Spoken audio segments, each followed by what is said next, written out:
Բարև ձեզ բարեկամներ։ Մեկ անգամ եւս ուզում եմ հիշեցնել, որ իմ կողմից ինքնանպատակ չի եղել Փակ TV հեռուստաալիքի բացումը։ Նպատակը մեկն է՝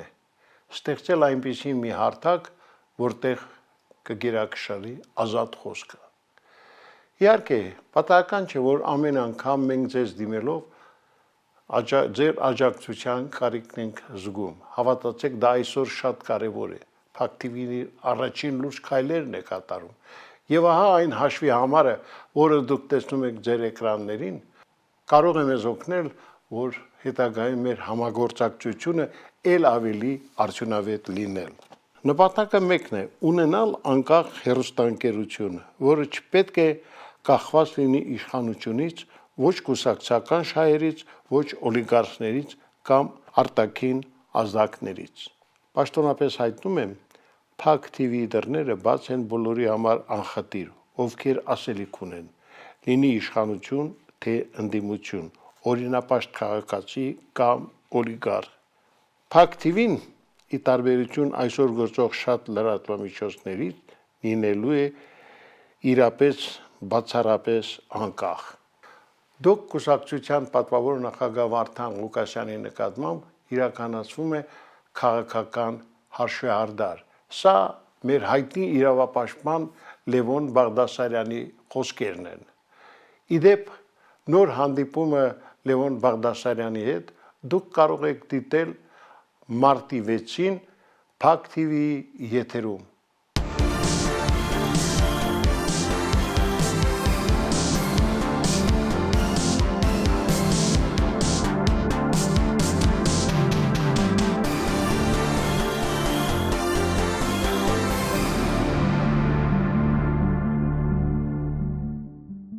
Ինչպես եւ խոստացել էինք,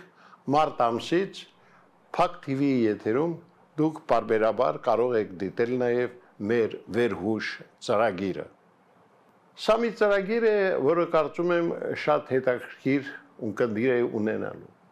Ծրագիր, որտեղ կհանդիպեք 10, 20, 30, 40 տարվա վաղեմություն ունեցող տեսանյութերի։ Պիտի ասեմ, որ մենք աշխատելու ենք հնարավորինս ձեզ ներկայացնել այնպիսի վառ անհատականությունների, ովքեր իսկապես իրենց ուրույն հետն են թողել մեր երկրի տարեգրությունում։ Եթե հիշում եք, մենք խոստացել էինք, որ մարտի 5-ին եթեր ենք հեռարձակելու Վազգեն Սարգսյանին նվիրված հաղորդումը։ Այսօր մարտի 5-ն է Վազգեն Սարգսյանի ծննդյան օրը։ Գիտեք, մի իսկապես վառ անհատականություն, որի անցած ուղին շատ էսպես հետաքրքիր լինելուց բացի,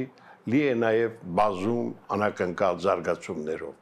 Վազգեն Սարգսյանը այն անհատականությունն է, ով կարողացավ ստեղծել իսկական հզոր հայկական բանակ։ Նա մեր վերջին սպարապետն էր։ Հավատացեք, եթե Վազգեն Սարգսյանը մնար կենթանի, չլիներ այն չարաբաստիկ հոկտեմբերի 27-ը, այսօր Հայաստանի Հանրապետությունը այլ ճանապարհով էր զարգանալու։ Վազգեն Սարգսյանի օրոք հնարավոր չէր պատկերացնել ունենալ ներկայիս իշխանության նման իշխանություն։ Նա պարզապես չէր հանդուրժի այն մարդկանց, ովքեր այսօր կառավարում են մեր երկիրը։ Այս իշխանությունները շատ ծանր հարվածներ են հասցրել մեր ժողովրդին։ Վազգեն Սարգսյանը դա երբեք չէր հանդուրժի։ Այսօր մենք ներկայացնելու ենք մի հարցազրույց Սպարապետի հետ, ինչը նկարահանել ենք 29 տարի առաջ, 1996 թվականին։ Ես պիտի ասեմ, որ Վազգեն Սարգսյանը իսկապես բացառիկ անհատականություն է։ Այն ժամանակ ես աշխատում էի որպես Միացյալ Նահանգների հատուկ թղթակիցը եւ Միացյալ Նահանգներում Հայաստանի Պետական Հեռուստատեսության թղթակցական կենտրոնի տնօրեն եւ Երևան էի վերադարձել հատուկ այսպես հանձնարարությամբ ամերիկահայ հանրությանը ներկայացնել անկախ Հայաստանի այն անձանց, ովքեր կանգնած են մեր պետականության ակունքներում։ Վազգեն Սարգսյանը նրանցից մեկն էր։ Ցավով եմ իհարկե հիշում, որ մեր կողքին չէ սպարապետը։ Ես նրա հետ երկար տարիներ բարեկամություն եմ արել։ Հիշում եմ, թե ինչպես էր նա հաճախակի զանգում Միացյալ Նահանգներ եւ բացի այն, որ ինչ որ հանձնարարություն էր տալիս, ասում էր նաեւ այս մարդու, այն մարդու, այս անհատականության, այն անձի հանդեպ եղիր ուշադիր, որովհետեւ դա մեր ազգի հարստությունն է։ Ահա այդպես էլ մի օր Վազգեն Սարգսյանը զանգահարեց ինձ 1998 թվականներ, ասեց Համլետ շտաբ գտիր Խորեն Աբրահամյանին եւ ասա, որ նա պիտի վերադառնա Հայաստան։ Մենք այստեղ խիստ կարիք ունենք նրա։ Ես ասեցի սպարապետ, էլ ինչ շտաբ գտնեմ։ Դիմացս նստած մենք նարդի ենք խաղում, երեկոյան ժամ էր։ Հիմա ասեցի լսափողը կտամ իրեն։ Եվ լսափողը փոխանցեցի Խորեն Աբրահամյանին։ Վազգեն Սարգսյանը անմիջապես ասաց. «Բարև Խորիկ ջան, պետք է շուտ գաս, քո կարիքը ունենք, որտեվ Հայաստանում քո տեղը բաց է մնացել»։ Խորեն Աբրահամյանն ասեց. «Իմաստ ունի»։ Սպարապետն ասեց. «Վարպետ, ոչ միայն իմաստ ունի, այլ իսկապես դրա կարիքը շատ կա»։ Ասեց. «Բացի այն, որ դու ես վերադառնալու, Հուշյանին էլ ասա, հերիք հետ տեղ մնա, միասին վերադարձեք, այստեղ շատ անելիքներ ունենք»։ Մեծ հեռուն գնացող ծրագրեր ուներ մեր սիրելի սպարապետը։ Մենք Խորեն Աբրահամյանի հետ վերադարձանք իհարկե ընդամենը մեկ շաբաթ անց։ Եվ ցավոք եկավ հոկտեմբերի 27-ը եւ այն ծրագրերը, որ ուներ Վազգեն Սարգսյանը, այդպես էլ մնացին անավարտ, չիրականացված։ Այժմ առաջարկում եմ դիտել 1996 թվականին նկարահանած մեր այն հարցազրույցը Միացյալ Նահանգների մեր ունկնդիրների համար, ինչը կարծում եմ շատ արդիական է նաև այսօր։ Շատ հետաքրքիր մտքերի գաղափարների դուք կհանդիպեք այդ զրույցի ընթացքում։ Այնպես որ զինվեք համբերությամբ եւ դիտեք մեր այդ բացառիկ, կարելի ասել, պատմական հարցազրույցը սպարապետ Վազգեն Սարգսյանի հետ։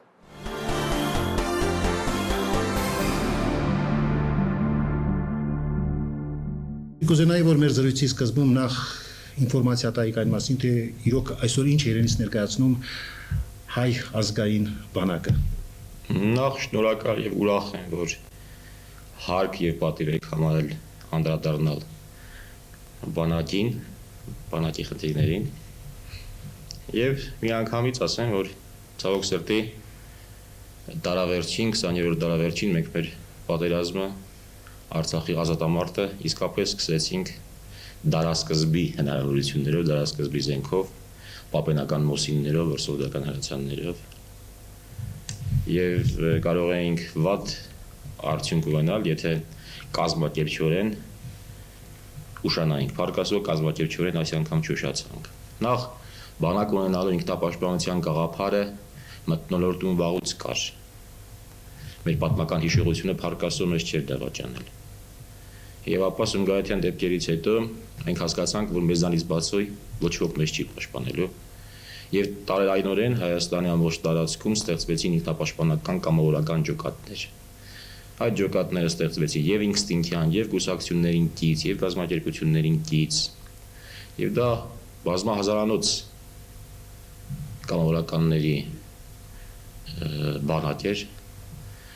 որոնք պիտի ասեմ, որ փառք ու պատիվ իրենց պետական ազգային շահը ավելի բարձր դասեցին, քան թե կուսակցական շահերը, ինչ որ պահից ի վեր արդեն 91 թվականի վերջերից կամավորական բոլոր ջոկատները ղեկավարում են մեկ կենտրոնից, երկրապահ կամավորականների կենտրոնից, եւ կուսակցական ջոկատները եւ ոչ կուսակցական ջոկատները այսպես ոչ ֆորմալ իրենք ինձ ընտրել էին հրամանատար եւ մենք բացարձակ ոչի խնդրեմ չունեցանք եւ ի տարբերություն մյուս հանրապետությունների, ասենք նույն հերուն չգնանք մոտավոր անցյալին նայենք Աֆղանստան, Ադրբեջան, Վրաստան, որտեղ այդ ջոկատները ստեղծվեցին իբրև երկիրը պաշտպանելու համար, հետո սիստեմով սկսեցին երկրի հերն անիծել, վաժառելով ազդեցության ոլորտների, թալանի, քաղաքացիական պատերազմների, մեր տղաները իրենցից հասուն գտնվեցին, մենք կարողացանք կոորդինացնել, կազմակերպել բոլորին, Կերտում են փառք ու պատիվ բոլորին, բոլորը իրենց խնդիրը կատարեցին։ Եվ կամավորականության ամենամեծ հաղթանակը, գագաթնակետը այդ շարժման իհարկե Շուշիի Լաչինի գրավումն էր։ Դա փայլուն հաղթանակ էր կամավորականության։ Եվ գերխնդիրը ըստ էության լուծված էր, Արցախը ազատագրված էր, կապը Մայր Հայաստանի հետ ապահովված էր։ Այդ նույն ժամանակահատվածում կամավորականության թիկունքում, պաշտպանելով նրանց մսով եւ արյունով, նրանց հաղթանակներով, աստիճանաբար շատ կարճ ժամկետում ստեղծվում էր կանոնավոր բանակը, զորակոչային բանակը։ 92 թվականի մայիս 28-ին արդեն Շուշիից անմիջապես հետո մենք Երևանում կազմակերպեցինք մեր կանոնավոր բանակի առաջին երթում շքերթը, հրաշալի օրեր։ Այդ տղաների մի զգալի մասը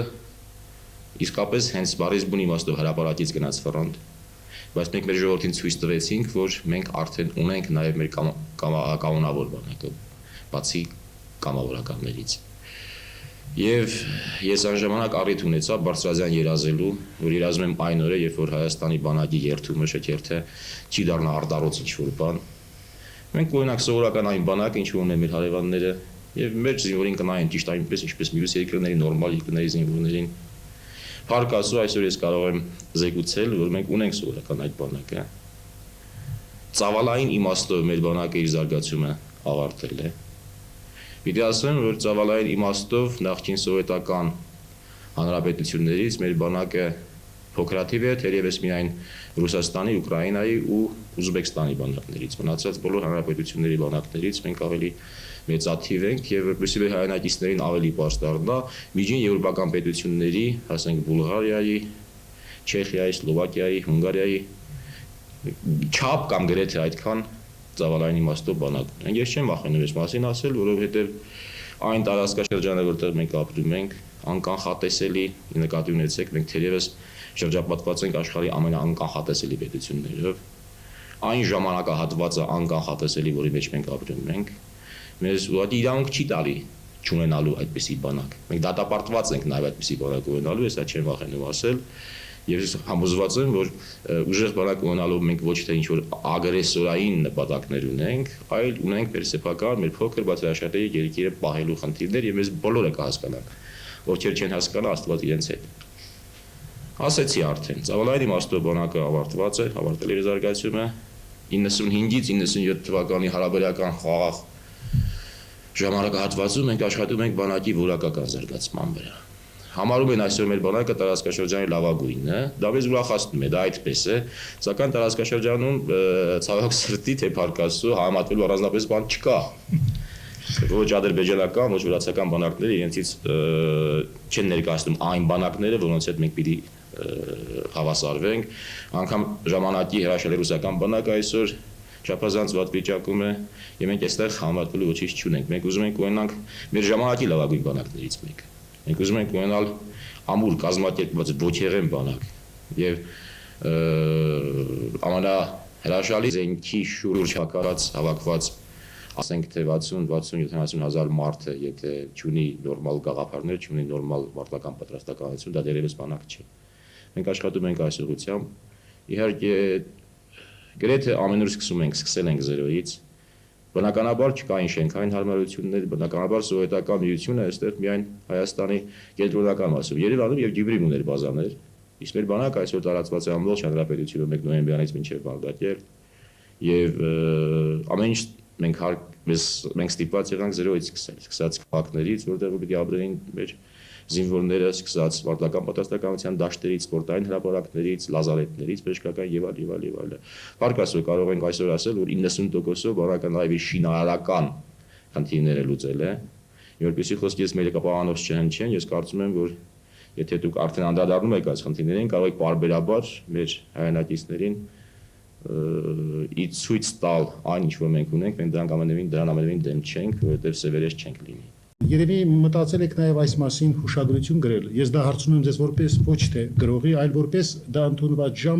ժանր բոլոր զորավարների համար։ Դուք հավանաբար նույնպես գրելու քիչ բան չեք ունենա այս ամենի մասին։ Սիրելի Համլետ, նախ այս պատերազմը դեռ ավարտված չէ։ Ցավոք սրտի պատերազմն ավարտված չէ։ Այս պատերազմում Պատերազմը չկրկնվելու մի տարբերակ կա, որպեսզի մենք միշտ յուրաքանչյուր պահի պատերազմի պատրաստ լինենք։ Ես ամուր բանակ անհրաժեշտ եկակրում եմ ոչ թե պատերազմելու համար, այլ պատերազմից խուսափելու համար, եւ թե պատերազմից բարտադրվի արժանի հակահարված տալու համար։ Օրվա մեջ պատերազմից, բանակից, բանակաշինության խնդիրներից դուրս այնքան քիչ ժամանակ եմ մնում, որ որևէ բան գրելու մասին խոսել անգամ ծիծաղելի է, մարդու միտքը պիտի ազատ լինի։ Եվ բացի այդ ես սկզբունքորեն որևէ հուշագրություն չեմ գրելու։ Ես այն կարծիքին եմ, որ մենք հուշերով ապրող ժողովրդի պիտի դառնանք իրատես, չափազանց զգոն, սարդ, մարտունակ, պրակտիկ ժողովուրդ։ Հուշերը դա պատմաբանների խնդիրն է, պաշտպանության նախարարի խնդիրը դա բանակը մարտունակ վիճակում պահելը, բանակը միշտ պատերազմին պատրաստ պահելն է։ Եվ այս իմաստով ես երբևէ չեմ անդրադառնալու։ Բացի դրանից ես գնահատում եմ վերջնական արդյունքները, վերջնական արժեքները։ Այս պատերազմի մասին մենք կարող ենք խոսել վերջնականապես վերջակետներին այն օրը, երբ որ կստորագրվի խաղաղության պակտը։ Իսկ մինչ այդ շատ դժվար է դերևս գնահատականներ տալ, դարաշրջին մեր զորքերը հասան մինչև Վան, շատ մոտ ենք ծովից ծով Հայաստանում ունենալու գաղափարին, այսօր ոչ ոք դասին չի հիշում։ Որովհետև դե ֆակտո փաստացի մենք ի վերջո պարտություն կրեցինք։ Դուք ասացիք, որ պատերազմը, որը 8-ամյա շարունակում է, որ ի վերջն էլ ցավոք դեռ չի զգացվում։ Այդ ընթացքում իհարկե ունեցել եք մեծ թվով զինակիցներ, որոնց հետ կիսել եք վերջին փամփուշտը, վերջին կտոր հացը։ Եթե այսօր փորձենք հետադարձ հայացք գցել այդ ամենին, ապա ինչպես կարժեքավորեիք ձեր զինակիցների գործը, նրանց խիզախումները, չէ՞ որ ցավոք նրանցից շատերը այսօր մեր կողքին չեն։ Ես վերևում կարծում եմ արդեն պատասխանեցի այդ հարցի մասամբ, նրանց ամենամեծ արժանիքը դա մեր ռազմական եւ ոչեղեն հաղթանակներն էին։ Դրանք տղաներ էին, որոնք իսկապես ծնվել էին այս ազգի ամենասուրբ ակունքներից եւ որոնք իրենցից հասուն գտնվեցին, որոնք եւ պատերազմեցին եւ հաղթեցին պատերազմում եւ թույլ տվեցին այս տիկունքում բանակ ստեղծել։ Անարծատ տղաներ էին։ Հաճախ նրանց հարկ է լինում հետ պահել ուղղակի արկածախնդրության հասնող հերոսությունից։ Եթե մենք կարողանանք այդ ոչին պահպանել այսօր մեր կամոնավոր բանակում, մեզ ոչինչ չի սպառնում։ Այդ տղաների մասին հուշը, նրանց հիշատակը, նրանց ոգի պիտի կարողանանք մենք վառ պահել, պիտի վառ պահենք նաև նրանց ընտանիքների նկատմամբ մեր վերաբերմունքով, նրանց երեխաների նկատմամբ մեր վերաբերմունքով, նրանց ընտանիքները, նրանց երեխաները պիտի դառնան այս հասարակության, այս պետության մեջ ամենաարտոնյալները, միայն այսպես կարելի է։ Միայն այսպես եւ ամենակարևորը այդ տղաների մասին ամենակարևոր հուշագրությունը, ամենամեծ կոթողը կլինի, եթե նրանց սկսած գործը, նրանց փայլուն սկսած գործը մենք չտաղաստված վատ ավարտենք։ Եթե նրանց սկսած գործը մենք հաղթական ավարտ հասցնենք։ Իդեպ ասեմ ձեզ, որ Սփյուռքի մեր հայրենակիցներից շատերին հետաքրքրում է նաև հենց այն հարցը, ասես դրա շարունակ հարցի շարունակություն ունի, թե ինչ է արվում զոհված ազատամարտիկների ընտանիքների համար։ Պիտի ասեմ ամեն բան եւ միանգամից պիտի ասեմ գրեթե ոչինչ։ Ինչու՞։ Ամեն բան, որովհետև իսկապես ոչ մի ընտանիք ուշադրությունից դուրս չէ, բոլորը հաշվառված են, բոլորին մեծ մասին մենք անձնապես ճանաչում ենք հարազատներին, որդիներին, կանանց, երեխաներին, ծնողներին, բարբերաբար հանդիպումներ ունենք, բարբերաբար օգնում են եւ պետական խողովակներով եւ հասարակական կազմակերպություններ ամենատարբեր, սակայն պետության հնարավորությունները այսօր այնքան փոքր են հասարակական կազմակերպություններին նմանապես, որ այդ օգնությունը ես նույնիսկ անհարմար եմ զգում օգնություն համարել։ Մենք նրանց առաջ մեծ պարտք ունենք եւ սա կարծում եմ այն խնդիրն է, որը համազգային մոտեցման կարիք ունի։ Այստեղ բանակը չէ, որ առաջի հերթին պիտի այդ խնդիրը ինքը տանի, իհարկե մենք դա վերցել ենք մեզ, որովհետեւ խնդիր չկա, բայց այս ընտանիքները համազգային մոտեցման խնդիր ունեն, համազգային օգնության խնդիր ունեն։ Եթե արդեն իսկ հաշմանդվածին, զոհվածին, ընտանիքին մենք չկարողանանք պատշաճ ուշադրություն դարձնել, պատիվ ու հարգանք մատուցել, ապա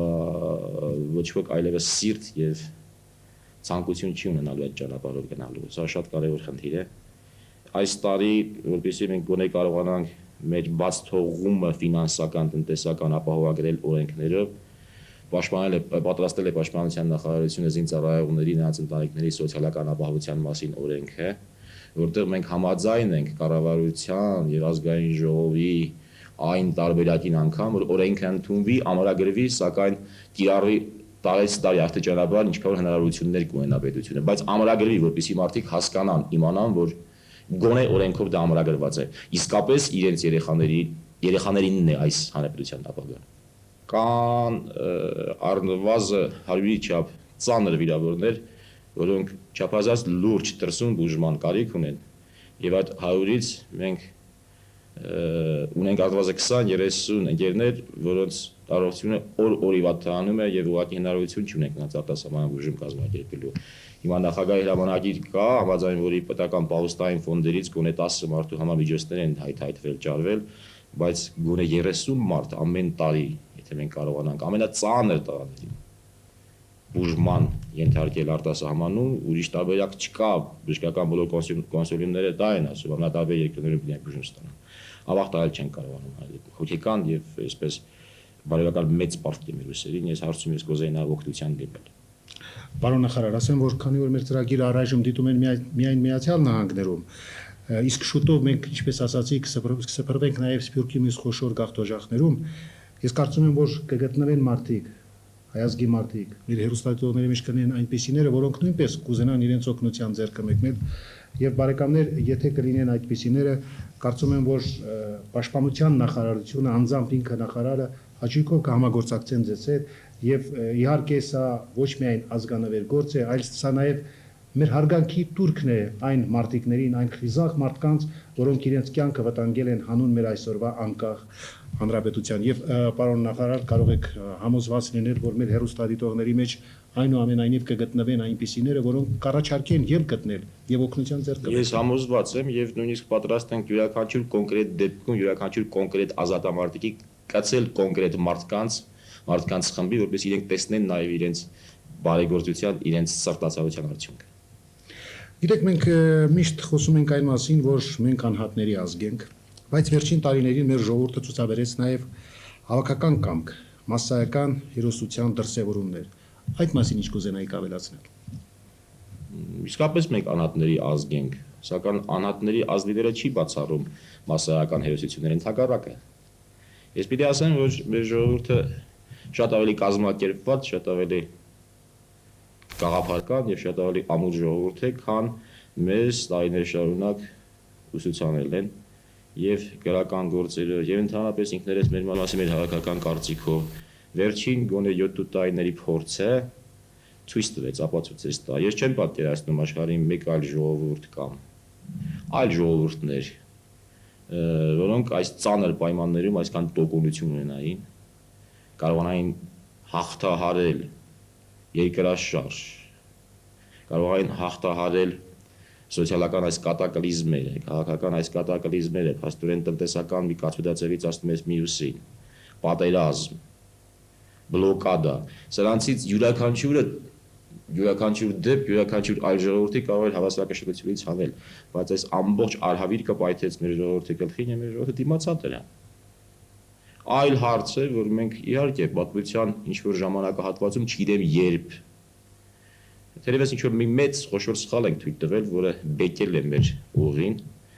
եւ երկար ժամանակ մենք չենք կարողացել մեր պատշաճ արժանի, մեր ժողովրդին արժանի տեղը գտնել այս արևի տակ։ Ես համարում եմ դա հետեւյալը։ Իմ ձևակերպումն է, յուրաքանչյուր ժողովուրդ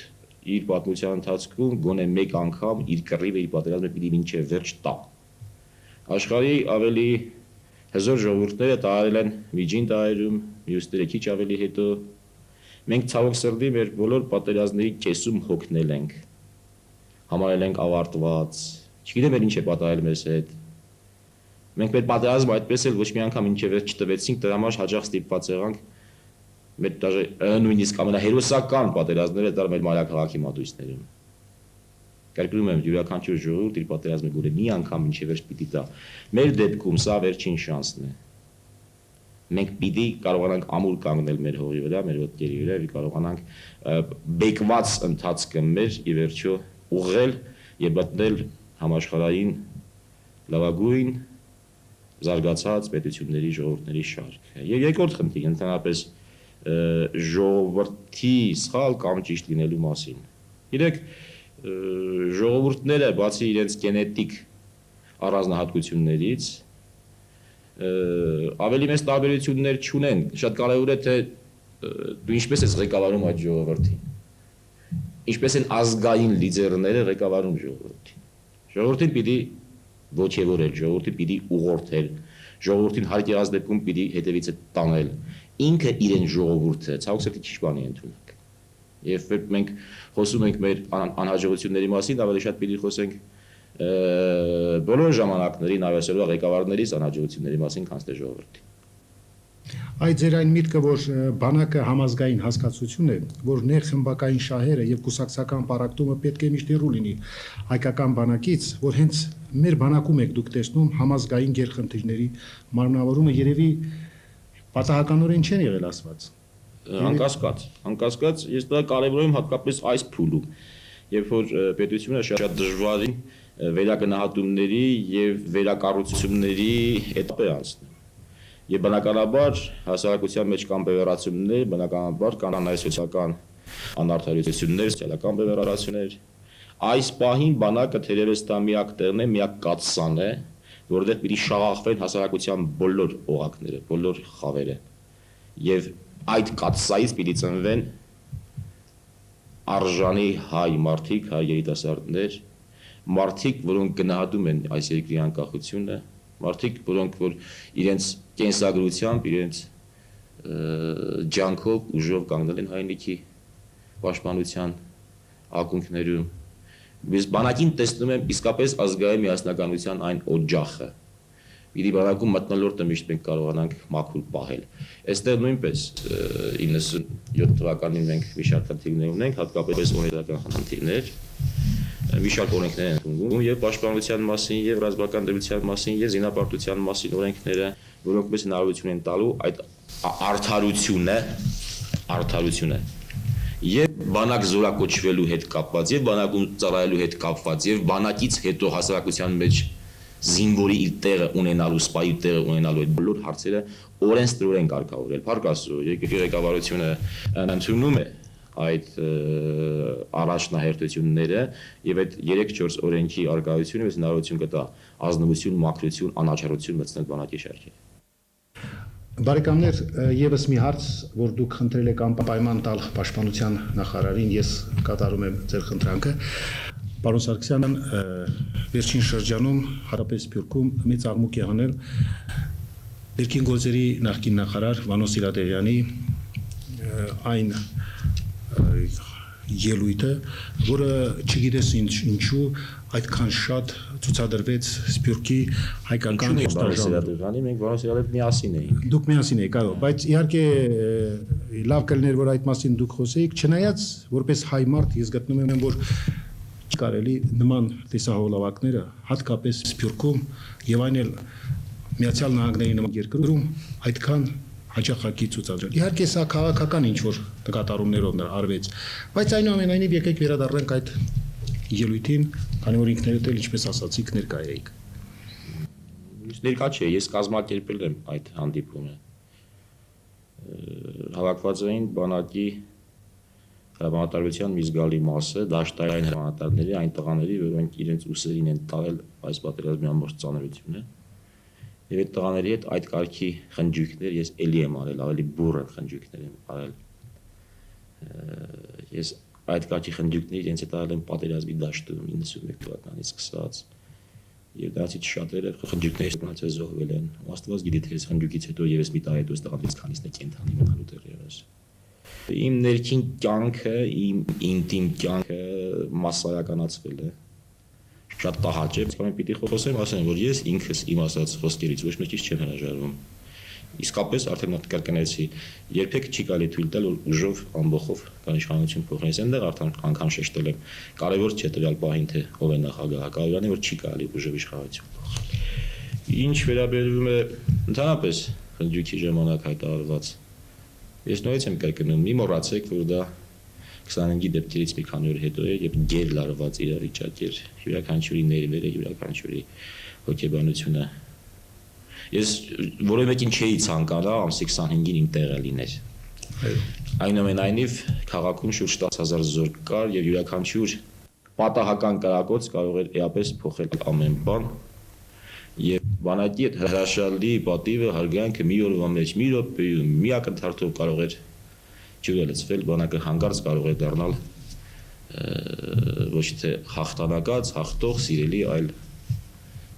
բարբարոս։ Չափազանց ծանր իրավիճակ էր եւ այդ իրավիճակում ավելի սթափ լինենք, չի կարելի նման բան թույլ տալ։ Բայց դա ընդհանրապես ինտիմ ինչ-որ ահեր, ինչ-որ մոմենտեր, որը որևէ նշանակություն ունի մեր պետության արտաքին կամ ներքին քաղաքականության հետ, խնդրում եմ այդպես անցալել, այդպես ընդունել։ Ցավալի է, որ դարավ մասսայականացվեց, դարավ հասարակության հատկապես արտասահմանի ասեկոսների առարկա։ Կմոռացվի եւ այլևս այդպեսի բան չի լինի։ Պարոն նախարար, պատմական վերջին իրադարձությունները հայկական բանակի հաղթական ընթացքը անկասկած նորեջ են բացում մեր ժողովրդի պատմության մեջ։ Փոխվում է նաև հայ մարդու հոգեբանության բարոյահավաքական կերպարը, ինչպես նաև ազգային գենետիկան։ Խնդրում եմ մի քանի խոսքեր այս հարցի կապակցությամբ։ Ես այս խնդիրը շատ եմ կարևորում։ Վերեք հիշենք, թե մենք ինչից սկսեցինք։ Մեր Արարատի շրջանում կա փոքրիկ Չարքի գյուղ։ 88 թվականին, երբ որ սկսվեց 89-ին հատկապես Սումգայիթի դեպքերից հետո Արարատի ողջ շրջանը 150,000 բնակչությամբ գիշերները չէր քնում կրակ էր վառում, որ փոքրիկ Չարքին վերևից հանգած Արարատի շրջանի վրա չհարցակվի, ոտնատակ չտա Արարատի շրջանը։ Մենք սրանից սկսեցինք։ Ավելի հեռուն գնանք։ Տասնյակ տարիներ շարունակ մենք ամբողջ աշխարհին ապացուցում էինք, որ գիտեք 15 թվականին սպանել են ոչ թե ինչպես դուք եք ասում 5 միլիոն 3 միլիոն մարդ, այլ շուրջ 2 միլիոն մարդ։ Ինչպես դեպք չեն կարող համոզել։ Եվ գրեթե արդեն դարել էսպես մեր հիմնական խոսակցության նյութը է։ Երբեմն նույնիսկ հասնում է դա աբսուրդի։ Ոչ մեզ 2 միլիոն են սպանել, ոչ թե մեկ են սպանել։ Հասկանում եք, մենք դրանից սկսեցինք։ Մենք այդ բառը տանել չեմ կարողանում մազապուրց այսպես զոհի հոգեբանությունից սկսեցինք եւ երջու եկա մի պահ, որ մեզ համարեցին ագրեսոր։ Մենք իհարկե ագրեսոր չենք, ամենևին Քավլիցի, բայց ագրեսորի անգամ մականունը ինձ ավելի հոգեհարազատ է, քան թե մազապուրցի։ Ես ատում եմ մազապուրց բառը, ես չեմ ուզում մազապուրց լինել։ Ես չեմ ուզում որպեսզի եւս մեկ անգամ իմ հայրենակիցներին, իմ հարազատներին սրի տան։ Ոչ թե 2 միլիոնը, վար անգամ 200-ով 2000-ով չգիտեմ որքանով։ Եվ փառք Աստծո մեր ժողովուրդը իր մեջ այդ զոհի հոգեբանությունը հաղթահարեց։ Այդ իմաստով մենք այս պատերազմը պիտի շատ հարգենք։ Այդ իմաստով ընդհանրապես Ղարաբաղյան ազատամարտը, ընդհանրապես Ղարաբաղի ժողովրդին մենք պիտի շատ հարգենք։ Այս ազատամարտը մեզ ստիպեց, որ ինքներս մենք հարգենք մեզ։ Սա մեր պատերազմն է։ Սիրենք թե չսիրենք, պատերազմ ոչ ոք չի սիրում, բայց պարտավոր ենք հարգել այս պատերազմը։ Առանց դրա մենք հեռանկար չենք ունենա։ Եվ այնուամենայնիվ ես պիտի ասեմ նաև հետևյալը։ Մենք ունենք այսօր մեծ դժվարություններ, որովհետև նախ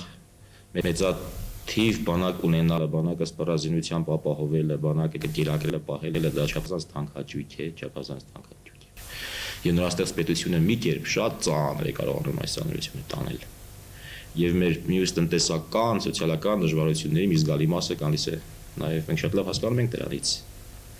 Սակայն ես համարում եմ, որ այս դժվարությունները ժամանակավոր են, իսկ մեր ձեռքբերումները չափազանց մնայուն։ Եվ սա պիտի դահատենք։ Պատերազմող երկրում քիչ առաջ դուք հարցնում եք ղեկավարների մասին, վերաբերմունքի մասին եւ այլ եւ այլ։ Ես չեմ ասում, թե մեր երկրի ղեկավարները բոլորը այսպես հրաշալի աշխատում են, հրեշտակներ են, յուրաքանչյուրի տեղում է, ցավոք սրտի ոչ։ Ես ինքս կարող եմ տասնյակ փաստեր, տասնյակ մարդկանց մասին, այդ նաեւ իմ աշխատանքի ստերություններ նշել, բայց այնուամենայնիվ լինենք անաչառ եւ կարողանանք կարեւորը անկարևորից անանազանել։ Պատերազմող երկրում այնուամենայնիվ երկրի մասին դատում են պատերազմի արդյունքով։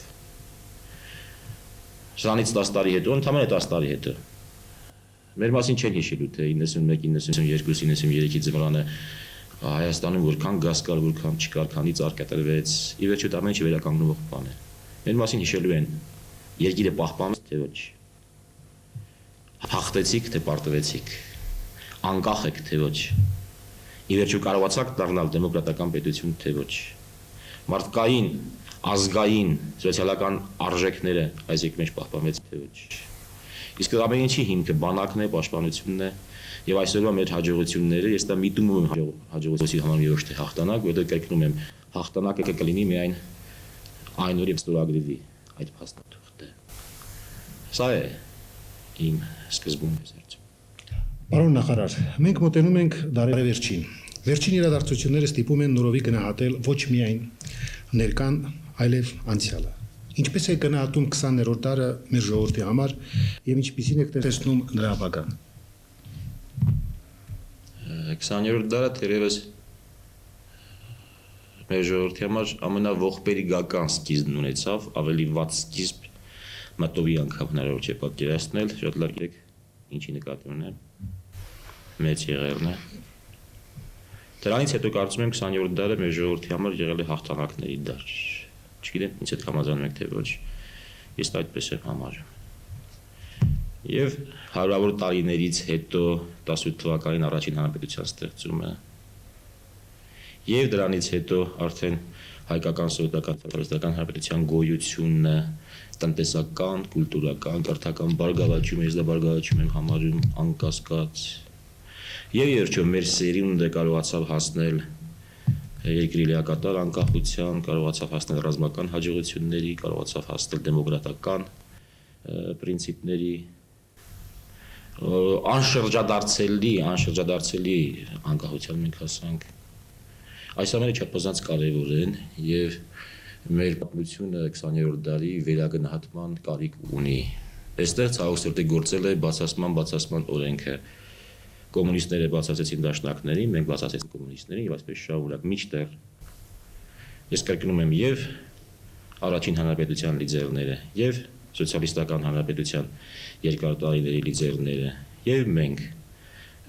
շատ գնահատելի բաներ ունենք եւ պիտի ոչ թե մեզ մյուսին բացասենք, այլ պիտի կարողանանք յուրաքանչյուրին ըստ արժանավորին գնահատել,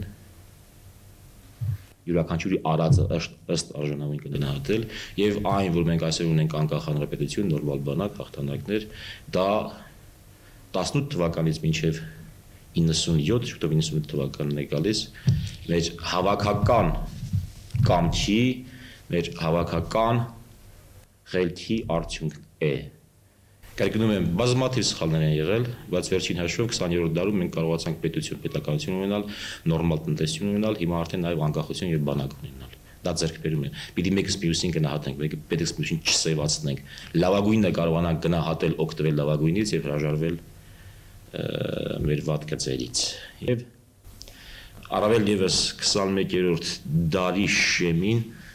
մեզ անհրաժեշտ է այդ միասնությունը, փոխհամբարումը, եթե անգամ չասենք համազգային սիրո մասին, ապա գոնե համազգային հանդուրժողականության համբերության մասին պիտի խոսենք։ Երբեք ավելի մոտ չենք եղել մենք վերջնական հաղթանակին։ Ցավալի կլինի, եթե այս անգամ էլ հաղթանակը ծերտից բաց թողնենք թյուրիմացությունների, թյուր ըմբռնումների ոչ միասնականության պատճառով։ Այնուամենայնիվ ես ուզում եմ ասել, որ անգամ սփյուռքի գոյությունը որպես ողբերգություն այս դեպքում մենք պիտի կարողանանք ծառայեցնել որպես առավելություն։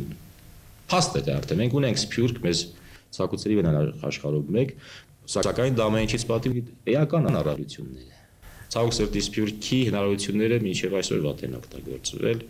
եւ մեր կողմից եւ եթե մատ օգտագործվել այս սխալը պիտի ուղղվի մինչև 21-րդ դար։ Սփյուռքի հավաքական գոյությունը, սփյուռքի միասնականությունը եւ մի կետի հանրապետության հետ, հանրապետության մի կետի, մի ուղու վրա գնալու հնարավորությունը կարող է շատ ուժեղ դարձնել։ Եթե ոչ համաշխարհային ազգ, այնուամենայնիվ համաշխարհային փաստարկ, համաշխարհային ֆակտոր մենք կարող ենք դառնալ այս աշխարհի համար։ Մենք շատ ենք, բավականին շատ ենք, ամենուր կանք։ Եվ սկսած լոբինգից ավարտած մինչև մեր ազդեցության ամենատարբեր ոլորտները, ամենատարբեր պետություններում մեզ պիտի որ հնարավորություն չտան, որպեսզի մեզ հետ վարվեն ինչպես աբորիգենների հետ, գումարած, որ մենք իսկապես ռազմի դաշտում ունեցել ենք հաղթանակներ եւ ռազմական հաղթանակները չեն կարող ոչ մի քաշի չնստել։ Եթե դրան գումարվի մեր քաղաքական կամքը, մեր համազգային միասնականությունը, համազգային դիմադրողականությունը, այս է շատ կարևոր է, համազգային, համաշխարհային դիմադրողականություն։ Այո։ Համաշխարհային դիմադրողականություն, եթե մենք կարողանանք ապահովել, մեզ հաղթել դժվար է, մեզ չեն կարող հաղթել։ Սա շատ կարևոր է։ Եթե մենք հասնենք այդ դիմադրողականության բարձրացմանը, անկասկած 21-րդ դարը մերն է լինելու։ Իհարկե ուրախ եմ ձեր լավատեսության համար եւ քանի որ մեր զրույցը մոտենում է ավարտին, ասացեք մնաց մի այնպիսի հարց, որ ես ձեզ ճուղեցի, որը ձեզ որպես նախարարի, որպես զինվորականի, զորավարի, որպես մարդու, հայ մարդու նույնպես կհետաքրքրեր, որ կուզենայիք տալ։ Եթե ոչ, ապա հրաժեշտից առաջ ինչ կուզենայիք ասել Սփյուռքի մեր հայրենակիցներին, ինչ խոսքերով կգործեփնդեիք նրանց, չէ որ նրանց բոլորի հայացքն այսօր էլ հարված են մեր հայրենիքին։ Ես կարծեմ արդեն ասեցի վերևում, ուզում եմ նորից ֆիքսել։ Մենք այնքան էլ սովորական ժողովուրդ չենք, այնքան էլ սովորական աշխ չենք։ Ուզենք թե չուզենք չի կարելի մեր հավաքական հիշողության միջից հանել, որ նոյը այնուամենայնիվ մեր հողի վրա է իջել, մեր սարի գլխին է իջել եւ միգուցե նաեւ մեր այգու մեջ է իջեղանել։ Որ քրիստոնեությունը որպես քաղաքակրթության հիմք առաջինի մենք ենք պետականորեն ընդունել, որ մենք հրաշալի մետավորականներ ենք ունեցել, որ մենք աշխարհային կրթության, գաղափարախոսության մեր էական շոշափելի հետ կեն թողել, դժվար է պատկերացնել համաշխարհային այսօր առանց հայ գործիչների եւ որոնք գտնվելով այս դժվարին տարածքաշրջանում կարողացել են որպես քրիստոնեական օջախ, որպես անկախ պետություն այսօր իրենց գոյությունը պահպանել, դա սովորական ժողովուրդը չէր կարող անել, մենք սովորական ժողովուրդ չենք, բերեք ինքներս մեկ ավելի բարձր գնահատենք եւ հենց դրանից ելնելով ավելի հարգենք ինքներս մեզ համարենք այս պետությունը, այս դժվարին երկունքով ծնված պետությունը մեր բոլորի ծնունդը, համարենք մեր բոլորի գուրգուրանքի առարկան, սխալներին նայենք ոչ թե թշնամանքով, եղբայրական հանդուրժողականությամբ, կարելի է նաև ապտակել, բայց եղբոր ապտակով եւ ոչ թե թշնամու սրով։ Քննադատությունը երբեք չվերածենք լուտանքների։ Համարենք այս երկիրը մերը, համարենք այս պատերազմը մերը։ Դրանով հանդերձ ֆիքսում եմ այն միտքս, բարձրացնենք մեր համաշխարհային դիմադրողականությունը եւ անկասկած 21-րդ դարը կմտնենք հաղթանակած եւ մեր սերնդի մասին կհիշեմ որպես հաղթանական սերունդ, գիտակից սերունդ եւ ուղղակի մենք մեր երեխաներին, մեր հաջորդներին կարող ենք թողնել ավելին, քան մեզ թողեցին։ Բոլորով միասին կրկնում եմ։ Միայն Հայաստանի Հանրապետությամբ, առավել եւս միայն Հայաստանի Հանրապետության, ասենք ղեկավարությամբ հնարավոր չի հասնել այն ազգային գերնպատակներին, որ մենք մեր առաջ դրել ենք։ Կազմակերպչական ձևերը, մեթոդները եւ այլը կարելի է գտնել, գտնվում են, մտածում են, ուղղակի փոխանդարձ սեր ու հանդուրժողականություն է պետք։ Ցանկանում եմ ձեզ որպեսզի այդ կուր այնուամենայնիվ կուր միասնությունը դրսում պահպանեք, որպեսզի օգնեք նաև Հայաստանին, շատ օգնեք, մենք դրա կարիքը շատ ունենք։ Ցանկանում եմ, որպեսզի Հայաստանը դառնա այնպիսի պետություն, ուր դուք կերազեք մոտ ապագայում ապրել, հատկապես վերջին տարիներին Հայաստանից գնացածները մի մասը ցավոք սրտի գնացել են բանակ չգնալու համար։ Կուզեի, որպեսզի այդ մարդկանց նկատմամբ որոշակի հստակ դիրքորոշում լինի։ Ես շատ լավ հասկանում եմ նաև իմ այն ընկերներին, որոնք տարիներ առաջ քաղաքական նկատառումներ գնացին, ես հասկանում եմ նրանց, չնայած ինքս երբեք չեմ մտքովս չի անցել գնալ, բայց ես հասկանում եմ նաև մարդկանց, որոնք ճակատագրի բերումով տարան սփյուռքի հայություն, բայց նրանք, որոնք որ Հայաստան լքեցին ուղղակի իրենց հայրենիքի համար չկռվելու պատճառով, ես դրանց ուժեմ գոչում դրանք դավաճաններ են։ Չեմ ախենում իրերին եւ մարդկանց իրենց անունը տալ։ Խնդրում եմ, որպեսզի նրանց նկատմամբ հստակ դիրքորոշում լինի, նայ նրանց նկատմամբ։ Բայց խոսքը չեմ ուզում արտել դրանով, ուզում եմ ձեզ մաղթել, մեզ մաղթել հաղթանակ եւ Հայաստանը պիտի դառնա այնպիսի պետություն, կրկնում եմ, որ 5-6 տարի հետո, 10 տարի հետո բոլորս երազենք ապրել այս հրաշալի, այս ամուր, այս պաշտպանված ծաղկող հայրենիքում։ Շնորհակալություն պարոն նախարար, բարեկամներ, հիշեցնեմ, որ մեր զրուցակիցը Հայաստանի Հանրապետության Պաշտպանության նախարար Ազգեն Սարգսյանն էր, հարցեր իհարկե շատ կան ուղղված նախարարին, բայց հասկանում եք, որ մեկ հաղորդման ընթացքում հնարավոր չէ այդ բոլոր հարցերը տալ։ Պարզապես եկեք պայմանավորվենք պարոն նախարարի հետ, որ մի քանի ամիս հետո, 5-6 ամիս հետո նորից առիթ լինի հանդիպել ձեզ հետ եւ խոսենք նաեւ այն մյուս հարցերի մասին, ինչը ձեզ մոտ կառաջանա այս հաղորդումից հետո, ինչպես նաեւ ավելի շատ առիթ կունենանք խոսելու մեր հաղթանակների, նվաճումների եւ մեր միասնության մասին։ Շնորհակալություն այսօրվա հանդիպման համար։ Շնորհակալություն։